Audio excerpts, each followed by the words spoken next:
मुलांच्या आणि तरुणांच्या सर्जनशीलतेला चालना देण्याचं काम खुला आसमान हे मुक्त व्यासपीठ गेली काही वर्ष अथकपणे करत आहे.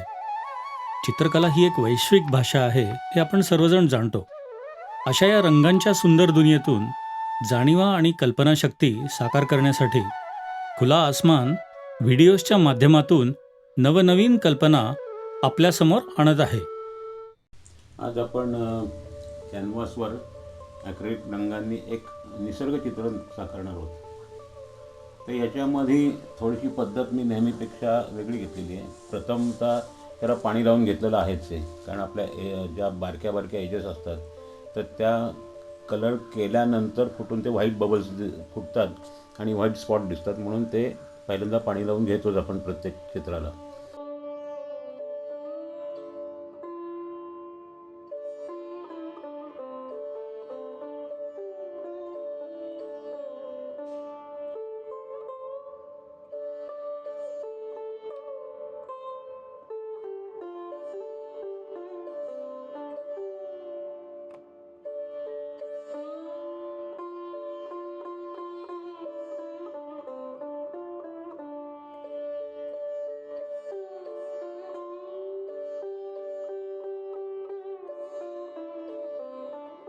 तर ते करून घेतल्यानंतर मी रंगांचे फ्लो सोडले. म्हणजे प्रथमतः येलोचा फ्लो सोडला, नंतर ब्ल्यूचा सोडला,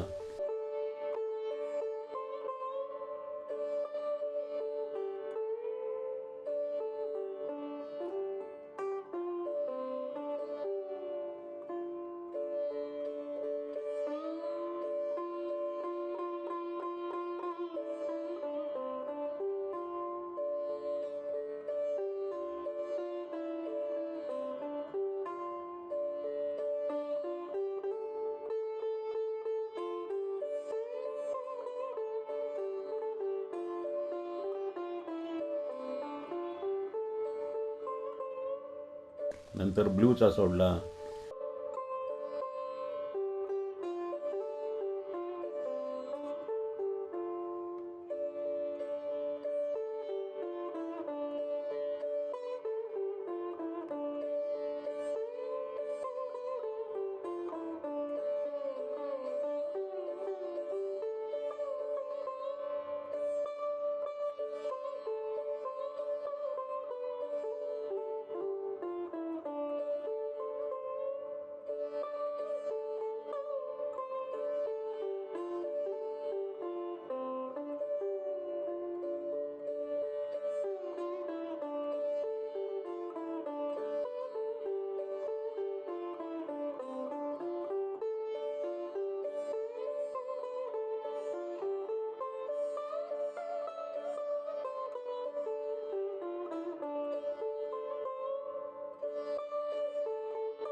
नंतर ब्लॅकचा सोडला. असे करून करून मी ते त्या आपल्या कॅनव्हासवर फ्लो सोडले थोडे थोडे. आणि मग नंतर मी त्याचं निरीक्षण केलं. तर मग त्यावेळेला माझ्या डोक्यात एक कल्पना आली की आपण कोकणात गेलेलो असताना एका ठिकाणी चहासाठी बसलेलो होतो आणि ती गवतानी आच्छादित केलेली अशी ती झोपडीवजा एक घर होतं. तर त्या ठिकाणचं दृश्य माझ्या डोक्यात आलं आणि ह्या फ्लोला ते समर्पक वाटलं. हे आपण ज्या वेळेला एखादं चित्र करतो तर त्यावेळेला आपण ते ठरवून पहिल्यांदा त्याचं ड्रॉईंग करून मग कलर करत असतो. पण आज मी थोडंसं वेगळ्या पद्धती म्हणजे की अनवन असे फ्लो सोडले की डोक्यामध्ये माझ्या काहीही नव्हतं, फक्त फ्लो सोडायचे आणि मग नंतर त्याच्यामधून एखादा पॉईंट धरून आपली चित्रकृती साकार करायची. मग त्यावेळेला मला त्या फ्लोमध्ये असं जाणवलं की या ठिकाणी ही जर आपण झोपडी आहे अशी कल्पना केली आणि तर मग त्यावेळेला मला ते ठीक वाटलं. आणि म्हणून ती गवतानी निर्माण केलेली जी झोपडी होती, तर ती पहिल्यांदा मी त्याचं थोडंसं सजेशन करून घेतलं.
मग नंतर कडेला मी ज्या ठिकाणी बसलो होतो, तर त्या ठिकाणी त्या झोपडीच्या मागं 2-3 अशी पूर्णपणे पानं झडलेली अशी झाडं होती.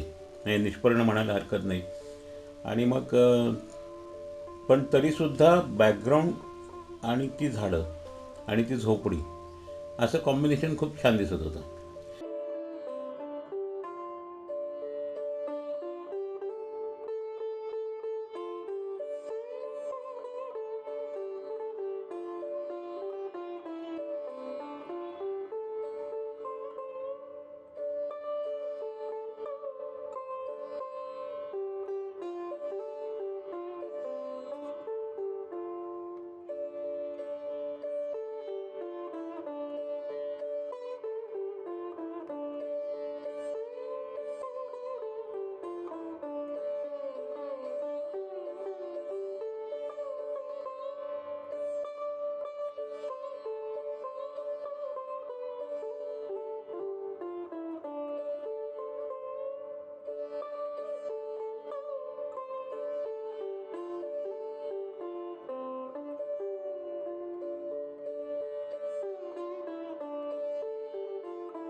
स्कायचा भाग उन्हाचा म्हणजे उन्हाची वेळ असल्यामुळं बाहेरच्या बाजूला असं येलोइशच ते संपूर्ण दिसत होतं स्काय. पण काही ठिकाणी असं निळसर झाक अशी त्याच्यात दिसत होती. तर मी काय केलं की प्रथम त्या ज्या येलोचं काम केलं, तर त्या ठिकाणी मी लाईट ब्ल्यू, डार्क ब्ल्यू असे कॉम्बिनेशनचे काही स्ट्रोक लावून घेतले की जेणेकरून त्याच्यावर आपल्याला काम केल्यानंतर जो मनामध्ये इफेक्ट आहे तर तो मिळेल. मग नंतर त्या झोपडी आत बसल्यानंतर ज्या वेळेला मी साईडला बघितलं, तर पूर्णपणे अशी हिरवीगार, पिवळसर, लालसर अशी झाडं त्या ठिकाणी होती. छोटी छोटी झुडपं होती, की नारळाच्या झाडासारखी असलेली किंवा फुलाने बोगनवेलीसारखी असलेली अशी काही तिथं झुडपं मला दिसली. म्हणलं की एकदम कॉन्ट्रास्ट की वरती मोठी झाडं आहेत ती निष्पर्ण आणि खाली हे अशी डवरलेली झाडं. छान वाटलं बघायला. मग त्यावेळेला मी चहा पित असताना ते बघत होतो आणि मग असं वाटलं की अरे नाही, हे कधीतरी आपल्याला स्मरणात ठेवून याचं चित्रित करता यायला पाहिजे नाही. आणि मग नेमकं आज तुम्हाला हे डेमॉन्स्ट्रेशन देत असताना तो प्रसंग डोळ्यासमोर आला आणि मग त्या पद्धतीने मी ते काम करायचं ठरवलं. तर याच्यामध्ये मी तुम्हाला सांगितलं की अनिवन जे आपण फ्लो सोडले, मग त्याच्यानंतर मी दुसऱ्या वेळेला दुसरी जी स्टेज आहे त्याच्यामध्ये मी थोडंसं ब्ल्यू आणि त्याच्यामध्ये थोडा व्हाईट घालून त्याचा एक काही स्ट्रोक्स देऊन घेतले, म्हणजे रंगलेपन करून घेतलं.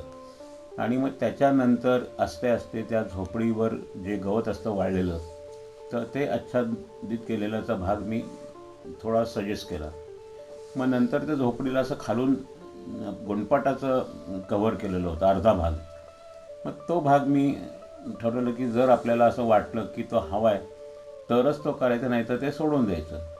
मग त्याच्यानंतर मी काय केलं की ज्या ठिकाणी अशी डार्क म्हणजे ती धड ग्रीन नव्हती आणि धड येलो नव्हती, पण अशा करड्या रंगाची काही झुडपं होती, तर मग ती मी चित्रित करून घेतली. ते केल्यानंतर मग असं वाटलं की आता ह्याला कॉन्ट्रास्ट अशी, तर साईडला ग्रीन झुडपं होती, परंतु ती मी ग्रीन न करता आपल्या चित्राला पोषक व्हावं म्हणून मी पर्शियन ब्ल्यू आणि कोबाल्ट ब्ल्यू या दोन्हीचं कॉम्बिनेशन त्याच्यासाठी घेतलं. आणि मग ही सेकंड स्टेप झाली. मग त्याच्यानंतर शेवटच्या स्टेपला काय करायचं, तर मग त्यावेळेला मी ठरवलं की आता ही जी आपण झाडं केलेली आहेत, तर ह्याच्यामुळे कंपोजिशन एक छान झालेलं आहे.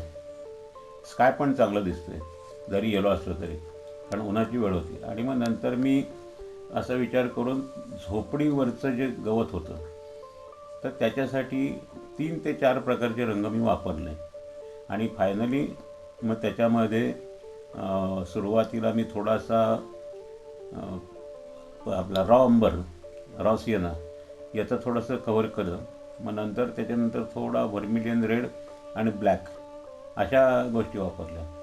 मग खाली आतून आलेला तो प्रकाश दिसण्यासाठी म्हणून मी ब्ल्यू आणि व्हाईटचा वापर केला. काही ठिकाणी ब्ल्यू दिला तर काही ठिकाणी व्हाईट तसाच सोडून दिलेला आहे.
आणि मग नंतर ते करत असताना परत खाली आलो.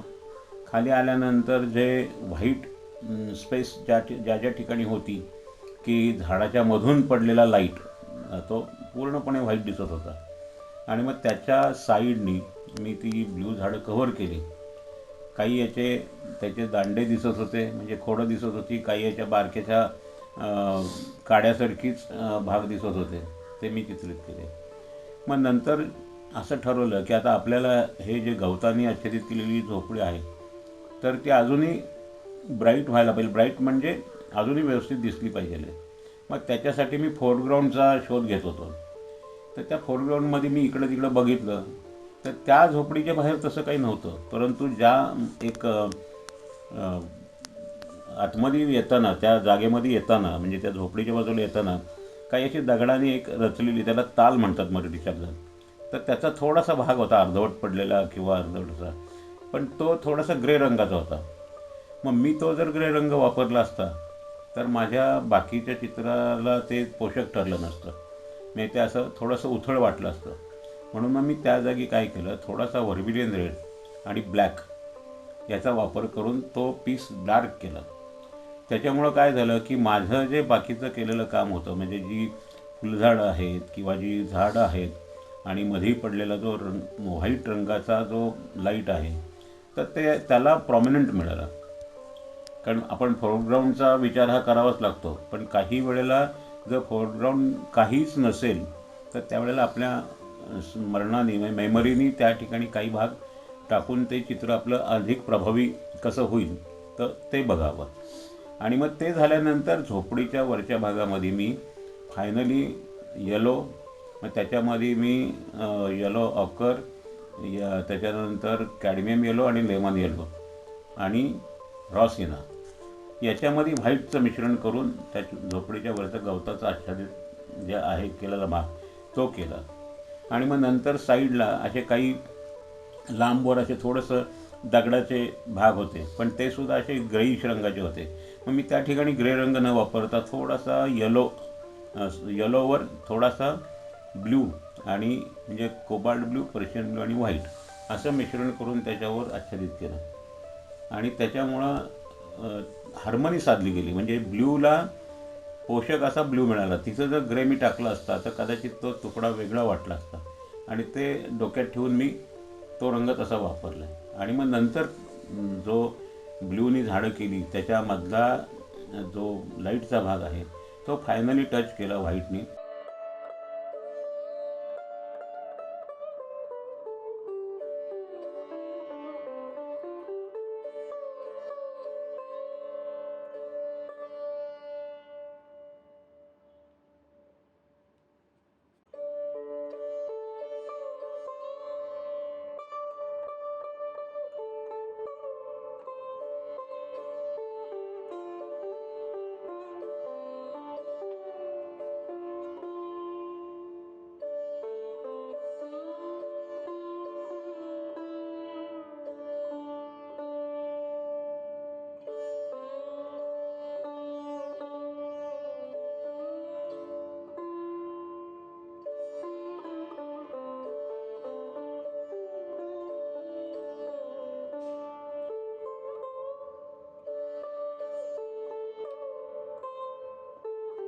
आणि तो करत असताना मग नंतर ग्रीन, थोडेसे लाईट ग्रीन आणि थोडासा रेडिश आणि थोडी येलो, तर रेडिश असे व्हर्मिलियन रेडमध्ये व्हाईट घालून आणि येलो घालून काही फुलांची झाडं तिथं दाखवण्याचा प्रयत्न केलेला आहे.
आणि मग ज्या वेळेला ते झोपडीच्या मागं एक निष्पर्ण झाड होतं, पण त्याच्या साईडला जे स्काय होतं येलोनी आणि थोडंसं ब्ल्यूइश डार्क, तर त्या ठिकाणी त्या झोपडीच्या समोर काही नव्हतं. पण मी म्हटलं की आता हा भाग आपला कंपोजिशनच्या दृष्टीने योग्य नाही. मग लांबवर बघितलं तर अशी निष्पर्ण अशी सरळसोट अशी झाडं काही होती. मग मी त्याचा वापर या चित्रासाठी केला, जेणेकरून तो जो येलो स्कायचा भाग आहे तो असा वेगळा पडू नये, की आपल्या कंपोजिशनला धरून राहावं. म्हणून मग तो मी त्यामध्ये ॲड केला, जेणेकरून आपलं चित्र चांगलं होईल. त्यावेळेला ह्या गोष्टी आपण आवर्जून कराव्यात. हे तिथं तसंच आहे म्हणून तसं करावं असं अजिबात ठेवू नये. कलाकृती ही चांगली व्हायला पाहिजे. आणि शेवटी ह्यातनं आपण काय शिकतो की रंगाचे फ्लो कसे करावेत.